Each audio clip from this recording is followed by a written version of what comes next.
ایک غریب لڑکی جو رعایتی کپڑے بھی نہیں خرید سکتی تھی، لیکن نوکری کے انٹرویو میں اس نے ایسی بات کہہ دی سب دنگ رہ گئے۔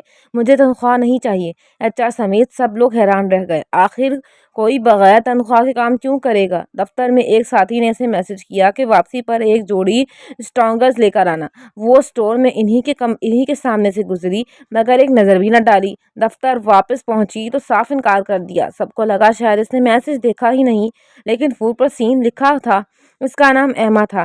وہ نہ کسی سے ہنس کر بات کرتی، نہ کسی کی خوشامد کرتی، چاہے باس ہو یا عام ملازم۔ سب کے سامنے اس کا رویہ ایک جیسا، ٹھنڈا اور فاصلے والا تھا۔ وہ صرف اپنا کام کرتی اور خاموشی سے چلی جاتی۔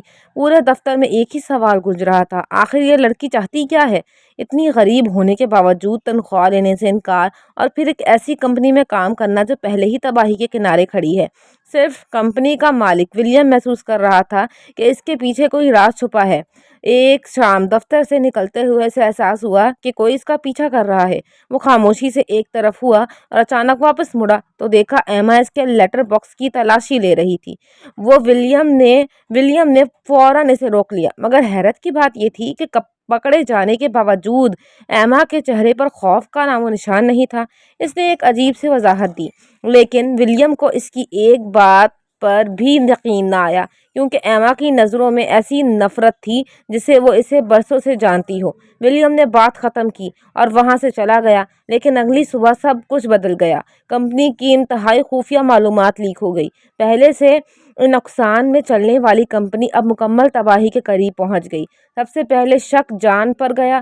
لوگوں نے کہا کہ شاید کسی حریف کمپنی نے اسے خرید لیا ہے، مگر ایک سینٹر سپروائزر نے اپنی نوکری داؤ پر لگا کر کہا، جان ایسا کبھی نہیں کر سکتا۔ اسی دوران دفتر میں ایک اور ہنگامہ کھڑا ہو گیا۔ جان نے سیدھا الزام ایما پر لگا دیا۔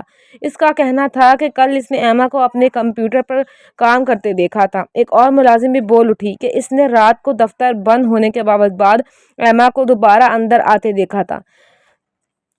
HR کو بھی ایک بات یاد آئی، ایما روز سب سے پہلے دفتر پہنچتی تھی۔ آفس 9 بجے شروع ہوتا تھا، لیکن وہ 8:30 پر ہی اپنے سیٹ پر موجود تھی۔ اب تمام ثبوت ایک ہی طرف اشارہ کر رہے تھے۔ ایما کا عجیب رویہ، اس کی خاموشی، اس کا خفیہ حرکتیں، یہ سب اسے سب سے بڑا مشتبہ بنا رہے تھے، یہاں تک کہ ولیم بھی اس پر شک کرنے لگا۔ آخرکار وہ ایما کو اپنے ساتھ لے گیا۔ مقصد صرف ایک تھا، اصل مجرم کو بے نقاب کرنا۔ ویڈیو پسند آئی ہے تو لائک کریں، کمنٹ کریں، چینل کو سبسکرائب کریں۔ بائے۔